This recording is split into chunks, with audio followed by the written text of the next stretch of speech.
Well, the old ways of doing things don't work anymore. And here's an interview of a woman who's really learning new ways that cost next to nothing, saving hundreds of thousands of dollars, starting a career, getting an education, and doing things, man, that she feels is so important. There's nothing else that she would rather do in life. Yeah, and it's sort of non-traditional. No one think about it. Now, she went to a normal kind of college out in Southern California, yeah, but wanted to do like international development work, you know. And she was looking around after she graduated from undergraduate school, and she was seeing like these 2-year programs would cost her like $150,000, yeah, to go to school for 2 years and pay all this stuff, you know, these prestigious schools, like $150,000 in student loans, and she's going to have a career that's not going to be a millionaire. She's not going to invent the next, you know, iPad or something like that. She wants to help people around the world, you know. And so how do you do that? You know? Well, she was clever enough to put a deal together. She went to school in Kenya. Kenya, $5,000. They speak English. That's all I got. So it cost you $1,000 to get there, or $2,000, whatever. Man, it would have cost her $150,000 for 2 years in a program. You know, that these schools, you know, are going to, you know, you just borrow money and don't worry about it and everything. Man, you do worry about it for the rest of your life. You can't get rid of the debt. It's the stupidest thing people are doing. You know, spending all this money, and the schools are making the money. They don't care, because you're going out and borrowing the money somewhere else, giving it to them, and then they get bigger salaries, bigger gymnasiums, or whatever the hell they feel they need. Yeah, and you're paying the bill. And they get the money, you know, because people don't know about their options. The whole thing in life is knowing about your options. Do you, I mean, that's what I mean. Who would have thought, yeah, I could go to Kenya, pay $2,000 on an airfare back and forth or whatever the heck it is. You know? And plus, it's better to get an education there in Africa where it's happening. That's what I mean. So it's now, instead of getting you know, being a normal kid from a normal university in the United States, you know, trying to get a job in international development from the University of Maryland or some Ivy League school, you know, no. She's been on the ground for 4 years. She knows the people, or 2 years. She knows the people who are running these kind of things all over Africa. Man, she knows the language. She knows the culture. She knows everything. And a fraction of what the cost is. So she's more employable. Now here's the next part. Now, when she's there for a couple of years, she says, hey, I could do things here in this country without joining some big organization or whatever. I could use crowdfunding to raise money to solve problems. And you know what the problem she decided to solve, which is really neat, I think? Deaf women in Kenya. Okay, deaf women in Kenya. They're like 85% unemployment rate. You know, everybody thinks they're, you know, from the devil or something because they can't hear. They're thought of as stupid, and you know, different cultures react different ways. So she's training them to make jewelry. She's raising money on crowdfunding to make these women to make jewelry to sell it on crowdfunding. Wow! Wow, she's doing the whole thing, you know, just with the tool. We don't need the World Bank. We don't need all InterAid, you know, or USAID, you know, all these organizations, Oxfam that spend billions of dollars. No, it's somebody like that seeing an opportunity using the tools right there in front of us, right here. Everybody can use them, you know, to do that and solve the problem, develop a career, and feel so satisfied in life. When I did the interview, you see, she was in Haiti. We're on a Skype interview. She's teaching people in Haiti how to do this. Wow! Maybe she's going to get a Nobel Peace Prize or something. You never know. But that's the power we all have, and knowing alternatives. I'm working on a report now how students can take English programs all over the world in English and get a degree for a fraction of the cost or next to nothing. We're crazy in this country for paying, you know, $50,000 or whatever a year to do this. So watch this. Well, I just love the yellow wall behind you, Megan. But you're Megan McDonald, and it's Sasha does. I would have worn yellow if I knew. Yeah. But you're with the Sasha Designs by the Deaf. I'm in the Caribbean. The Caribbean, that's why. See, they know how to live down there. The bright colors make you happier. And we're going in and out of connection, so I worry that we want to do this quickly so we don't lose it. But your organization now is crowdfunding because you finance training people in Kenya, women who are deaf, because they have like an 85% unemployment rate, and people in that country think they're slow or just stupid or something like this. And these poor women have nowhere to go until they found you. And you're training and making a business for them, right? Oh, that's just wonderful work.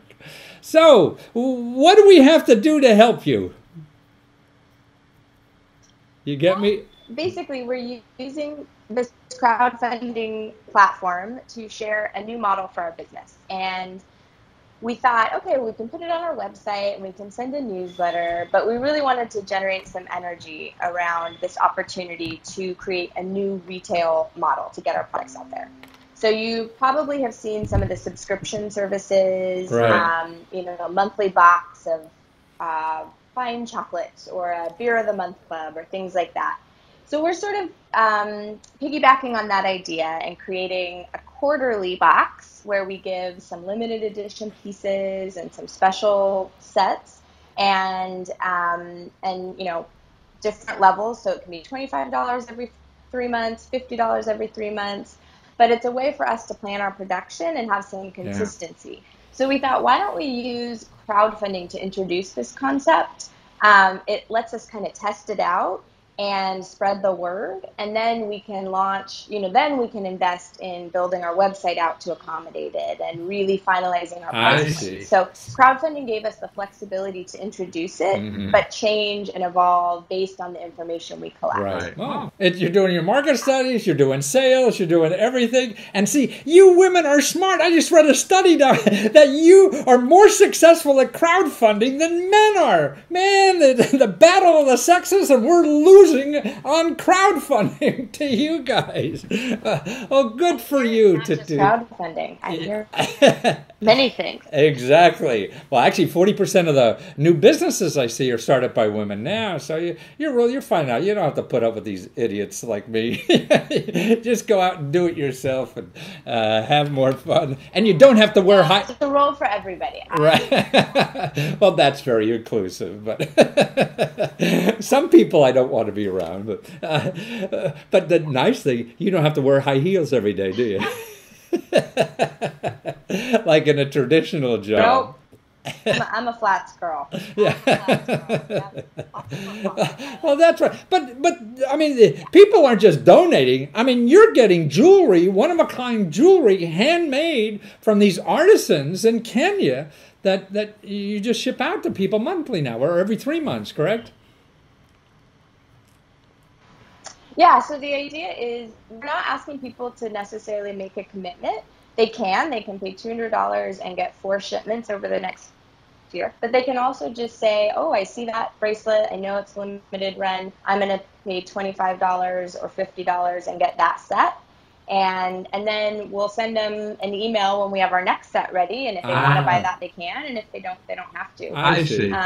The model works really well for buyers and producers because you can plan, gift buying in advance. Yeah. You can sort of know you have a treat coming up and something to look forward to.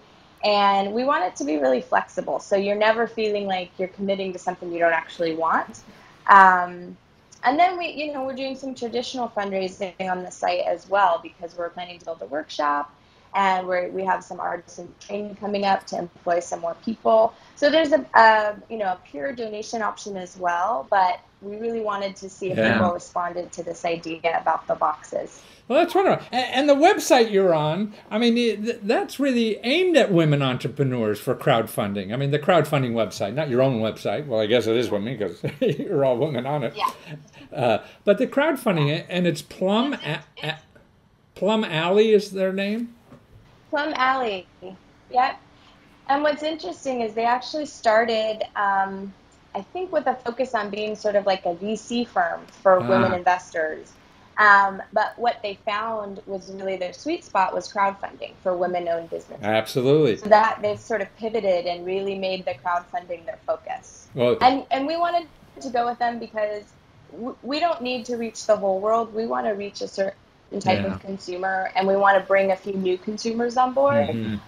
So everything we do, even the products we buy or the partnerships we have with wholesalers, we're very specific about who we work with. So Plum Allen provided a real one-on-one connection. They've been giving us a lot of support on the campaign. They didn't just kind of throw us out there. Right. They told us what to expect. We know the last week we'll have a lot more activity. We have to put a lot of work in, but we knew that there would be kind of like ebb and flows. They advised us to, if we identified some bigger donors, make sure to spread them out over the month. And then they've just been really putting the word out on their social media. Wow. I really appreciate it. Well, that's nice. Nice to have a partner instead of just somebody who's taking a piece of the action. Yeah. Well, you talk about VCs. I was just reading data, too, that only like 6% of the partners in all the VC firms are women. And that's why 90% of VC money goes to guys. Where on internet, it's much different. Like 45% of the investors are women on crowdfunding versus 6%. And when you're crowdfunding lets you introduce anything from a concept to an actual product. We have an actual product, but there are people who would do crowdfunding for just a concept. But the systems and the structures to VCs, it's a real rigid structure and kind of a formula. And there's a lot of people that don't know how to break in to that formula. And I think crowdfunding lets you go directly to the customer. Absolutely. And say, how does this sound to you? Instead of kind of this middleman who, I think VCs know what they're doing, don't get me wrong, but some of the time. Some of the time it's the best way to test. Absolutely. No, I believe in crowdfunding. You cut out the middle. First of all, those people will never buy your jewelry, right? So what do they know? So you're going right. Probably, the suits are probably not our core customer. Right. So you're going right to the people who are going to keep you alive forever and get your answers there. Than some middle guy, you have to change your idea to solve them and their girlfriend or whatever it is instead of the real customers. Well, you're just so wonderful, and thank you. And by the way, I hear you were talking before that you studied international development down in, was it Kenya? You went to Kenya to do it in graduate school? In Kenya, yeah. Because it only cost you... You got a scholarship, and it only cost $5,000. Yeah, I was really lucky. I got a Rotary Fellowship, and that supported my living costs, and a 2-year program was $5,000. Now, there's definitely trade-offs, but I felt studying international development in the context of a developing nation and being part of one of the largest bureaucracies, nothing could compare to that from an education level. And I knew if I went to grad school elsewhere and I had $150,000 in debt, I wasn't going to be able to do the work that I wanted. Wow. So smart lady. Choice that's given me the freedom. Absolutely. And that's why your campaign is successful, too. And people, if they see this before it's over, or even if it's after it's over, because you go to your website and you have wonderful videos of the women who are doing this. And it's just a wonderful way for all of us to give and encourage people to improve their lives. What could be better than that, than helping somebody else? And thank you for doing this work. I say it's guilt-free shopping. Right. Wonderful. Well, thank you, Megan. And it's SASA, S-A-S-A, designsbythedeaf.com. And that's where we find you and those wonderful and we have a newsletter sign up on our front page. Oh, wonderful. Learn about the world. Things are happening, all over, and you're part of it. Well, have fun there in Haiti and keep those colors and make you smile. Thank you. Take care. Awesome. Thanks so much.